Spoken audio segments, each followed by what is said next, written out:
ഇത് കണ്ടോ കൂട്ടുകാരെ, ഷഹീർ അനിയൻ പൊന്നൂന് ഗിഫ്റ്റ് കൊടുക്കാണ് കേട്ടോ. ഷെമീനെ പൊന്നൂന് ഗിഫ്റ്റ് കൊടുക്കാണ് കേട്ടോ. പൊന്നു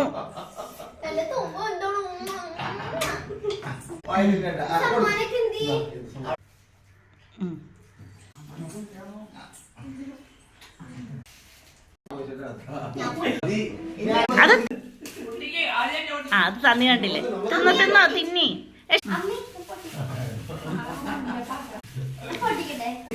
ആ താക്ക് കൊടുക്ക്, കണ്ട തുമ്പി എല്ലാവർക്കും കേക്ക് കൊടുക്കാണ്. തുമ്പിയില് ഷഹീറിനെയാണ് പിടിച്ചിരിക്കുന്നത്. ഇനി ഷെമിനാനെ കാണിക്ക്, ഷെമിനാ കൊടുക്ക്. തുമ്പി നമ്മുടെ കേക്കിനെ കൊളാക്കി. തുമ്പി അനിയനെയാണ് പിടിച്ചേക്കണത്, അവനെ തന്നെ തേക്ക് തീറ്റിച്ചോണ്ടിരിക്കുന്നത്.